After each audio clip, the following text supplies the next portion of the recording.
tell you about my friend Michelle. When I was coming out, I used to go to this bar called the 620 in Iowa City. Anybody that was coming out in Iowa City or was out in Iowa City in the 80s, late 80s, early 90s, the bar was around for about 20 years. And I was so sad to see it go because it was a massive part of my coming out, my young life. So the 620 was the kind of bar where we drank in the parking lot, then went in at 9 o'clock, got our hand stamped so that we could get in without paying cover, and then, go back out, drink a little more, come back in, and the party didn't get started till like 11. But don't worry, we spent plenty at the bar. Don't worry about that. They had one pool table. I don't think there was any dart, but there was one little TV up in the corner by the pool table.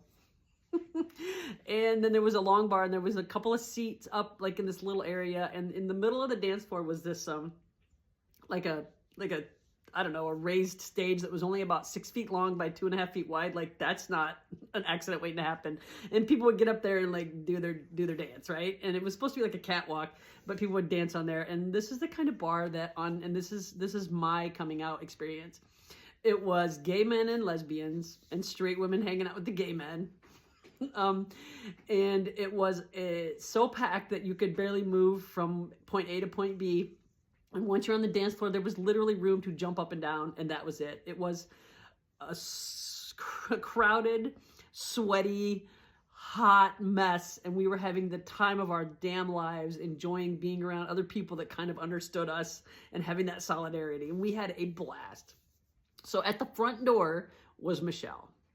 Michelle was this butch lesbian, and I have no idea at the time she was butch lesbian. All I knew is I saw Michelle. She had a little bit of a goatee here, and I thought, I am never going to be that cool, right? She was strong. She had that look. You don't mess with her.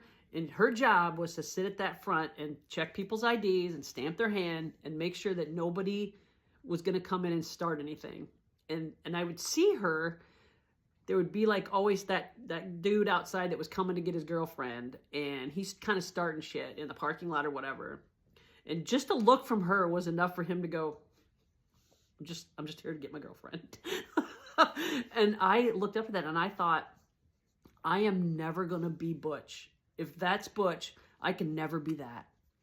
But what I learned from her was, she has a whole life outside of being, and we're about the same age, but I always thought she was older. And I think it was just because she had an air of confidence that I had not gained yet. I wasn't quite out. I was just starting to come out. And she was charisma and strength and protective, just so much like protective energy. And I thought, I'm never going to have that. I'm never going to be that. But knowing that she has a whole world and life outside of that job as she got into her 20s, and we've reconnected and we become friends. What she taught me was I didn't have to be just like her to be butch, but I could certainly attach and connect to a lot of her qualities, and that's what I did. And she really helped me see the confidence and the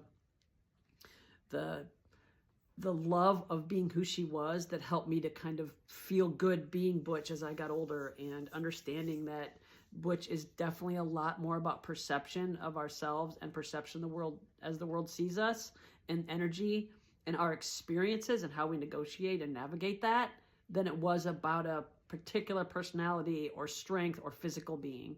So Michelle, my friend, thank you for all that you gave me just by existing and being you. And I love you. And also, you're super cool.